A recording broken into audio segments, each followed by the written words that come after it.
Yes! 5 burning questions with my eyebrows. It's not safe to be that close to the fire. Dano, your head was enormous there. You're a bright man, so there's a big brain in there, which allows me to ask you, this first one is my favorite one, and because you played the position, you're uniquely qualified to talk about all the factors involved. Will Matthew Schaefer be on the Islanders roster opening night? I say yes, because more often than not, about 90% of the time, and I'm an overall pick, is in your lineup. I mean, just from the fans' perspective, and the expectations usually is. A lot of people would say he didn't play a whole lot last year, and maybe they should wait another year. But he seems like a determined kid. He seems like, just listening to him in the offseason, he is ready to have an impact right now. He's a terrific skater. It's effortless stride. He has an effortless stride. Not sure it's 100%. I'd have to think about it a little more and see how it goes, the transition, if it's the right move or not, because you can hurt a young defenseman or a young player's progress if they're not quite ready. But when you go #1 overall, and it looks like he has all the tools and the right attitude, you usually figure it out quickly. So I expect him to be in the New York Islander lineup. I've never been more emotionally invested in a player's rookie campaign than that guy. So much to root for, so easy to like. One final question on that. What would be the potential benefit of not having him start off with the big club? Well, just, again, a little more development along the way, because he, from what I mentioned earlier, didn't play a whole lot last year because of injury. So is he probably too good to, play junior again or play whatever he, other than the New York Islanders? Probably, or even the AHL. I know that opportunity's there too. Certainly, it would give him a little time to build his confidence. And if you have some problems in the National Hockey League your first week or month, but just watching him and listening to him, he seems strong mentally. So he'll go through those growing pains like a lot of young players do, that it doesn't affect them. And they just learn from it and get better. But I just from his skating ability and the intelligence it seems on the ice, I think he's going to be pretty darn good right out of the gate. I really do. I know there's going to be growing pains. There always is for a young defenseman, but these guys seem to figure it out pretty quickly, and I think Matthew Schaefer's one of those players that can as well. From a potential star on the rise to the best player in the world, Connor McDavid, his contract talks. Will this create a distraction in Edmonton? They're going through their captain skates, and boy, is the whole hockey world focused on this. Well, look, I mean, obviously, when you're the #1 player in the world, you're going to be talked about a lot. Now the contract that still has another year left, and Connor McDavid taking it all in stride, saying, not worried about it. I'll handle it in due time. Look, I can only guess, and I can only have an opinion, just like you, Tony, just like the rest of the hockey world.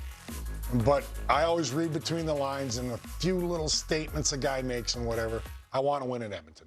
He said it. And I believe he does. They went to the Stanley Cup Finals 2 years in a row. Now, is there stuff going on behind closed doors between ownership, management, and Connor McDavid? And there should be. He's going to say, look, we're close, but I need this and maybe this, or we need this as an team and organization. But make no mistake, I can see the burning desire in Connor McDavid. It ain't just about him. He wants to win. And he's a great, electrifying, exciting player. The money's going to be there everywhere, and the Oilers will be no exception. They will offer him as much as anybody else can. I don't think that is his main focus. He knows he's going to make a ton. He's making a ton now, and he's going to be one of the highest paid players when he's re-upped again. And deservedly so. And deservedly so. But I do think it's going to be in Edmonton. I really do. I mean, a lot of people, we're going to speculate. We're going to say he's going to go here, go there. He's from the Toronto area. He would become a hero if he signed in Toronto and brought them to the next level, because they haven't, we know what their playoff history is, and if he could bring them to the promised land. Does that enter his mind? I always wonder. And Stanley Cup there, but I'm just guessing, and I'm speculating. I see him wanting to finish what he started as an Edmonton Oiler. I know I took pride in that. I wasn't Connor McDavid, but being part of a team that wasn't very good, I'm talking about, in your early part of your career.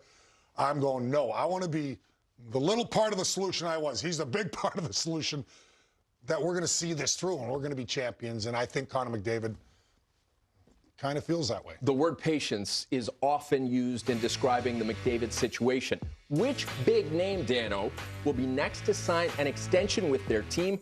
Lots of big names on this screen. Well, listening to the owner of the Minnesota Wild, Craig Leopold, he said Kirill Kaprizov is probably going to be the highest paid player ever in history with his next contract. So I'm going to go out on a limb and say it's going to be Kirill Kaprizov, because they certainly want to keep him long-term, it looks like, in Minnesota. I think it's been a great fit. I think he enjoys it there. But, yeah, the Wild owner, maybe not the best for negotiating tools. Having said that, I don't think he cares. I don't think the Wild care. They're going to say whatever it takes to get our star player and keep him here for a long time, because we think we've got a better chance of being a Stanley Cup champion with him than without him. And they're one of those teams right there on that bubble of being a Stanley Cup contender and a team that, can go a step further. Now they got a little more cap space with some guys coming off that we've talked about over the last year, with Suter and Parise being off. Real quick, I wouldn't be doing my job sitting next to Mr. Devil if I didn't bring up a RFA named Luke Hughes. Yeah, What's going on? I hope that gets done pretty quickly. Yeah. Look, this happens in every organization, and we know that. And we know it's a completely different animal, different dynamic in today's game than, say, 15, 20 years ago. It's high risk, high reward. So teams take a lot of risk with these young players that are pretty good on the cusp of being stars, but not quite there. And they will pay them more than maybe what they did 15, 20 years ago, because they're saying it's going to be a bargain 3, 4 years down the road. Now you have to find that balance between a player's agent and the player and the team to make sure that this works for him, but they're not complaining 3, 4 years down the road. It gets complicated. I don't envy GMs anymore, and it's no different. Luke Hughes, some of these things get a little messy or takes a little time to figure all this out. I have no doubt Luke Hughes is going to be a New Jersey Devil long term. I certainly hope so, but a general manager and ownership has a job to do too. Understood. And we'll figure it out. Luke and Jack playing together is a huge deal. Speaking of siblings, what impact will Matthew Tkachuk's absence have on the two-time defending Stanley Cup champion Panthers, Dano? Well, obviously it hurts when you have a player with his fortitude, his will to win, his drive, his goal-scoring ability. He brings his teammates in the fight. So, of course, you're going to miss him. But you're the back-to-back Stanley Cup champions, and if there's one team that can absorb it for even 20, 30 games, it's the Florida Panthers, because they're that deep, that good, that hungry, have as many leaders on their team as any team in the National Hockey League. So they figure it out. And other guys fill the void, fill the holes.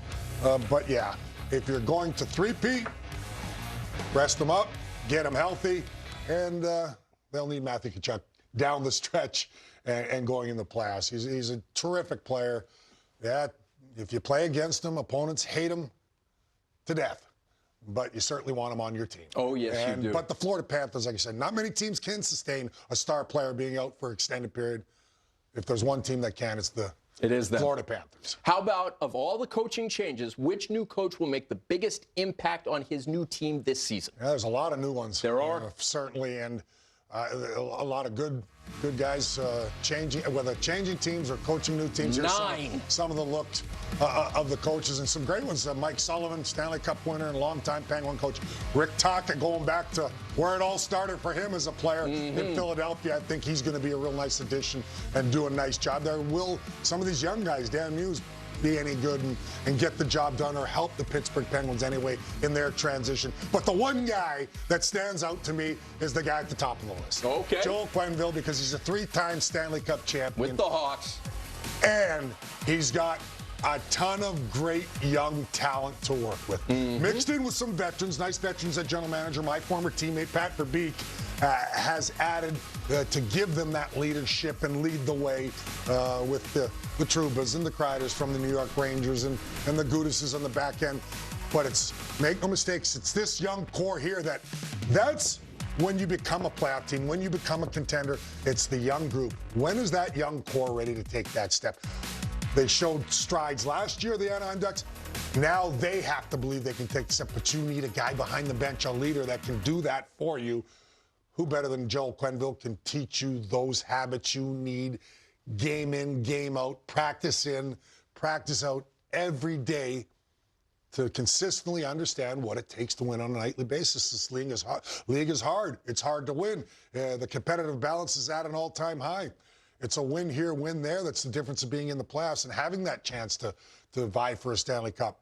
And you can't be that team year in, year out on the outside looking in.